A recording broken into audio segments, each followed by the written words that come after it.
ಎಷ್ಟೋ ವರ್ಷಗಳಾದಮೇಲೆ ಕಡಲೆಕಾಯಿ ಪರ್ಸೆಗೆ ಬಂದು ಈ ಥರ ನಡೆಯೋದಿದೆಯಲ್ಲ ಎಲ್ಲರ ಜೊತೆನೇ ಇಸ್ ಬ್ಯೂಟಿಫುಲ್. ಎಂಥ ಅದ್ಭುತವಾಗಿರುವಂಥ ಎಕ್ಸ್ಪೀರಿಯನ್ಸ್ ಗೊತ್ತಾ ಇದೆ. ಅಮೇಝಿಂಗ್.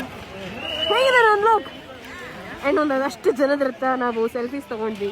ಸೆಲ್ಫಿ ಹೆಂಗೆ ತೊಗೊಂಡ್ವಿ ಅಂದರೆ ಅವ್ರು ಯಾರಿಗೂ ಗೊತ್ತಾಗಲಿಲ್ಲ ಅದು ನಾನು ಅಂತ. ಪಾಪ ಎಲ್ಲರೂ ಸೆಲ್ಫಿ ತೊಗೋಬೇಕಾದ್ರೆ ನಾನು ಹೋಗಿ ನಿಂತ್ಕೊಳ್ತಿದ್ದೆ. ಆ್ಯಂಡ್ ಸೆಲ್ಫಿ ನನ್ನ ಜೊತೆ ತೊಗೊಂಡಿರೋರು ದಯವಿಟ್ಟು ಪ್ಲೀಸ್ ಟ್ಯಾಗ್ ಮಾಡಿ.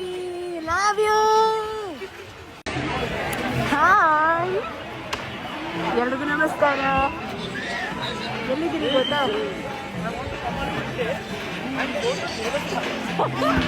ಕಡಲೆಕಾಯಿ ಪರ್ಸಲ್ಲಿದ್ದೀನಿ. ಹೇಗೆ ನಮ್ಮ ಗೆಟಪ್ ಹೇಗಿದೆ? ಎಷ್ಟೋ ವರ್ಷಗಳಾದಮೇಲೆ ಕಡಲೆಕಾಯಿ ಪರ್ಸೆಗೆ ಬಂದು ಈ ಥರ ನಡೆಯೋದಿದೆಯಲ್ಲ ಎಲ್ಲರ ಜೊತೆನೇ ಇಸ್ ಬ್ಯೂಟಿಫುಲ್.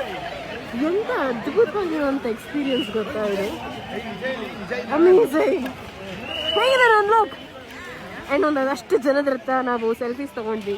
ಸೆಲ್ಫಿ ಹೆಂಗೆ ತೊಗೊಂಡ್ವಿ ಅಂದರೆ ಅವ್ರು ಯಾರಿಗೂ ಗೊತ್ತಾಗಲಿಲ್ಲ ಅದು ನಾನು ಅಂತ. ಪಾಪ ಎಲ್ಲರೂ ಸೆಲ್ಫಿ ತೊಗೋಬೇಕಾದ್ರೆ ನಾನು ಹೋಗಿ ನಿಂತ್ಕೊಳ್ತಿದ್ದೆ. ಆ್ಯಂಡ್ ಸೆಲ್ಫಿ ನನ್ನ ಜೊತೆ ತೊಗೊಂಡಿರೋರು ದಯವಿಟ್ಟು ಪ್ಲೀಸ್ ಟ್ಯಾಗ್ ಮಾಡಿ. Love you. ಹಾಯ್, ಎಲ್ರಿಗೂ ನಮಸ್ಕಾರ.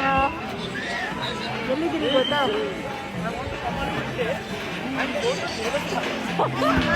ಕಡಲೆಕಾಯಿ ಪರ್ಸಲ್ಲಿದ್ದೀನಿ. ಹೇಗೆ ನಮ್ಮ ಗೆಟಪ್ ಹೇಗಿದೆ?